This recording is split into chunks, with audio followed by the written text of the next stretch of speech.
Donc Fabien Azaret, je suis co-gérant de la société Auroch que j'ai créée en 2007 avec Olivier Barraud, autre co-gérant.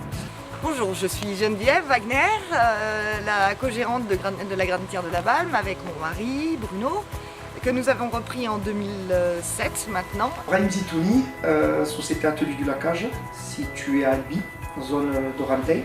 Mathieu et Cédric de la Scope Laberlu, qui est une fabrique de bière artisanale installée à Gaillac, démarrée en mars 2017. Alors au sein de Réseau Entreprendre Tarbes, en fait au départ j'ai rencontré l'ancien directeur Alain et puis on a discuté du Réseau Entreprendre. L'idée me plaisait beaucoup et forcément j'ai demandé à être lauréat en premier lieu puisqu'il fallait commencer par ça, tout en sachant que plus tard je deviendrai membre pour aider à nouveau tous ceux qui m'avaient donné quelque chose à ce moment-là au départ.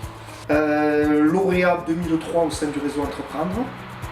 Deuxième fois lauréat en 2009 et depuis quelques années membre. Alors en tant que lauréat, Réseau Entreprendre m'a surtout apporté le levier pour les banques à la base. Réseau Entreprendre nous a permis de bénéficier de l'expérience d'un chef d'entreprise et d'anticiper un certain nombre de problématiques propres à la gestion de l'entreprise. Il y a aussi un autre avantage dans les clubs des lauréats, les choses comme ça, c'est justement de sortir la tête du guidon, de voir d'autres entreprises, voir leurs difficultés, la manière dont ils les appréhendent, la manière dont ils les solutionnent. Et à partir de là, on en ressort toujours plus fort et toujours plein d'allant. Pour moi, c'est accompagnement, expérience et réciprocité. 3 expressions, esprit de famille, entraide et entreprendre. Réciprocité, accompagnement et engagement. Solidarité, expertise, conseil. En tant que lauréat, l'accompagnement m'a beaucoup apporté sur la gestion et surtout ne pas se sentir seul quand on démarre une entreprise qui est assez compliquée.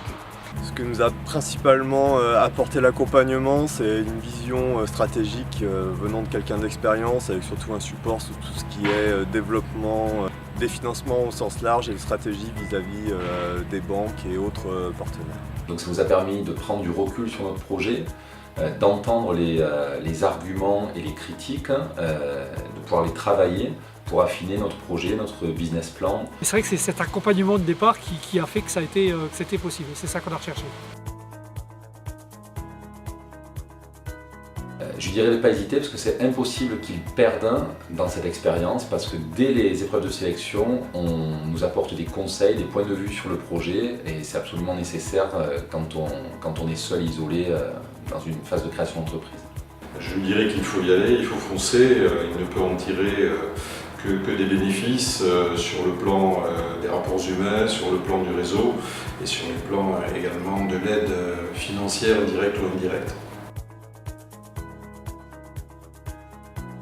J'ai pas de mauvais souvenirs dans le cadre du réseau Entreprendre, mais si je devais garder qu'un seul un souvenir vraiment marquant, c'est de voir notre accompagnateur venir dans notre entreprise avec des amis à lui parce qu'on avait une soirée dégustation de bière et de voir un petit peu la fierté dans ses yeux, donc les yeux qui pétillaient. Alors le meilleur souvenir hors boulot, on va dire, c'est certainement les biennales de droite et de gauche auxquelles on a participé, vraiment très, très sympathiques et où on continue d'apprendre d'ailleurs, c'est vraiment très, très intéressant. Alors, mon meilleur souvenir, c'était en octobre 2003, quand Alain Maillet m'a appelé pour me dire que mon dossier avait été retenu. Donc l'aventure pouvait commencer.